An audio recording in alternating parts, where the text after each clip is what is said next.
So, ito mga kaibigan ay transmission ng Toyota Fortuner.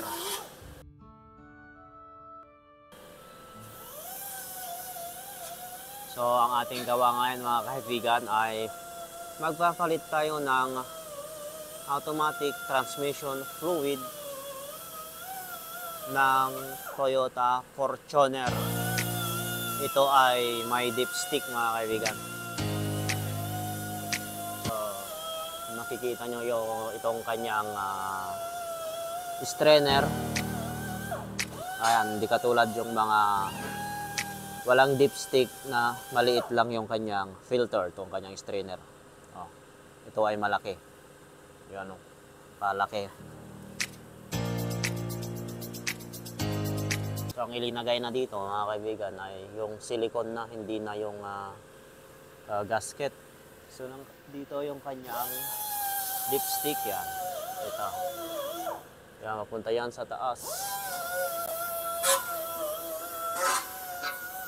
So, ang kanyang oil fan naman ay lininisan ni Mr. McCoy. Ayan.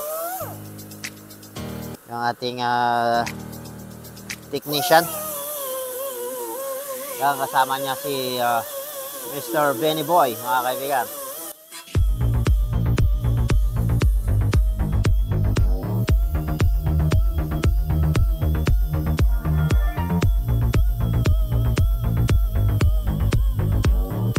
So itatanong natin kay Sir Benny Boy kung ilan yung langis ng ating Toyota Fortuner na with dipstick.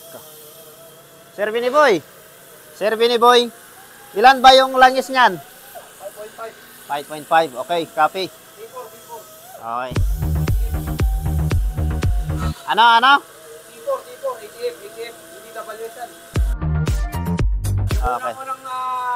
Unang langis ng automatic transmission. Ayan, mga kaibigan, yung T4, ang kanyang langis ito, hindi siya WS, okay? So, iba-iba yung langis ng ating transmission, mga kaibigan. Mayroon siyang WS, T4, FA, at iba pa, mga kaibigan. So, ito mga kaibigan ay nalinisan na dito. Ayan. So, ipa-final na lang mamaya. Kaya sinusundot pa yung kanyang tubo dito kasi may silicone yan na ilinagay dati.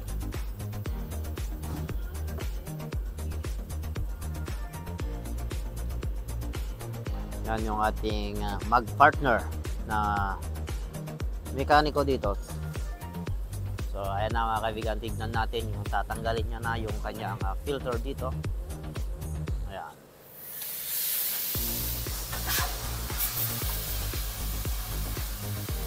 So ayan naman yung filter ng ating transmission.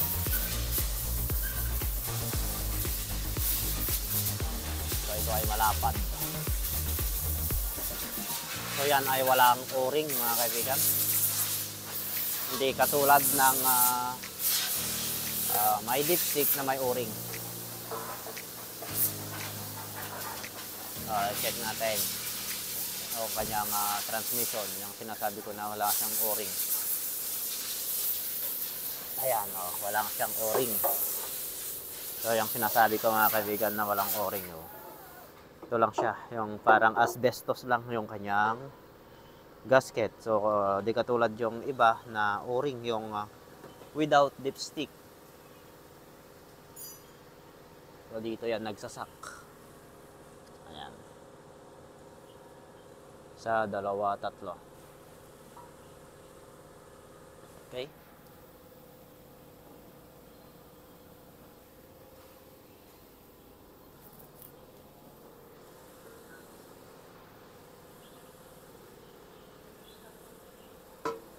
So ito na yung kanyang oil fan. So pina-finalize na yung paglilinis.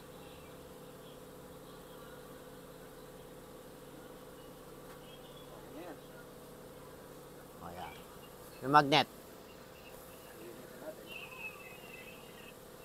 So mayroon pa yung magnet mga kaibigan. So ito naman para dyan kumapit yung mga dumi.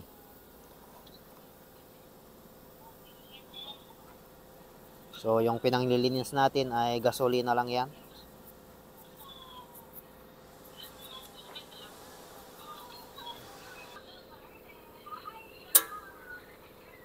Yan, yung kanyang magnet.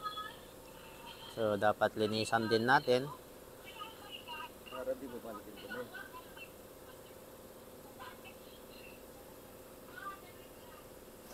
Yan na yung kanyang pyesa. So, papakita ko sa inyo. So, ito yung mga kaibigan, yung kanyang langis. So, T4 siya. Hindi WS. Okay? Sige, oh.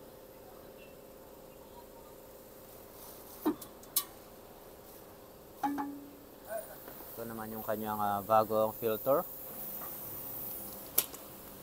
Ayan. So, nailagay na rin yung magnet.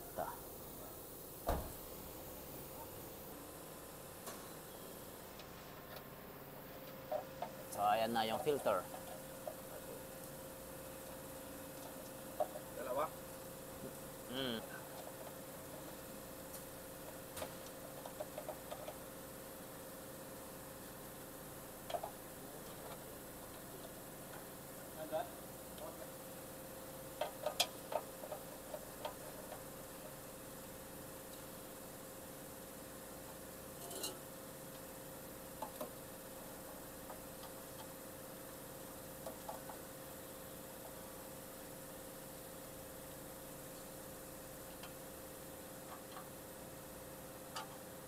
Okay. Okay, ayan mga kaibigan, tapos na mailagay yung kanyang filter. So, dito naman tayo sa kanyang oil pan. So, lalagyan yan ng silicone. So, ayan mga kaibigan, linalagyan na ng silicone itong oil pan para maisalpak na natin.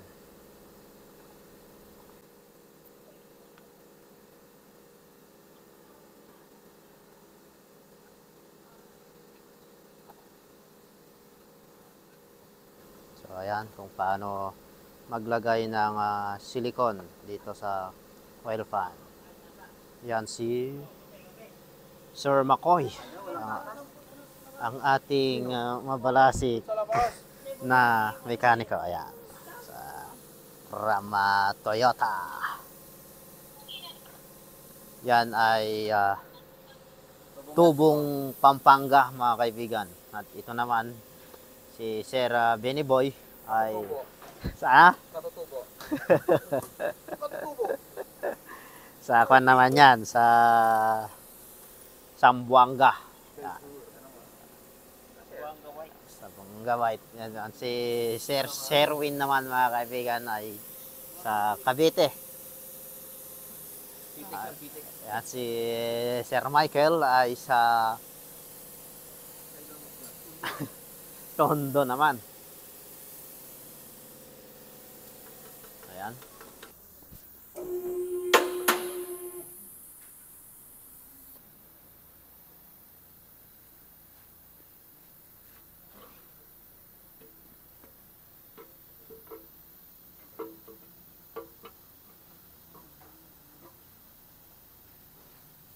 So, ayan mga kaibigan.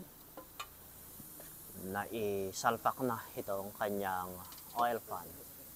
Tapos may lagay lahat ng tornilyo ay maglalagay naman tayo ng kanyang langis. Okay? So, yung linalaman ng ating transmission ay 5.5 liters. So, ito yung kanyang langis. T4. Hindi siya WS. Okay? Parang tibay lang ano na.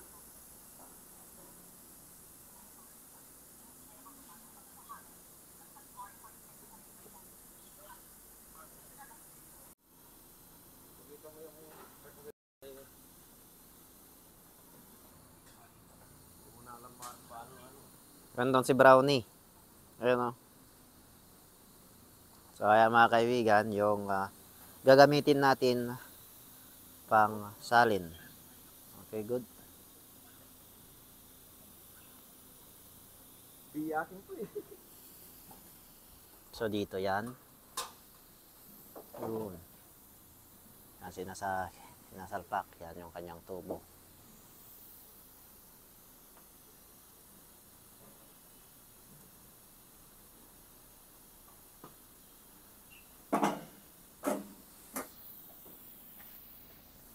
May spark plug pa?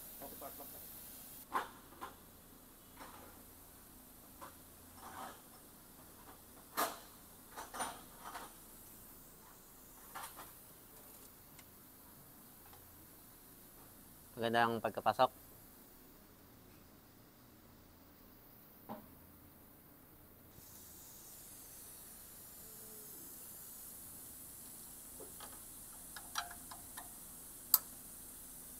Din pa to.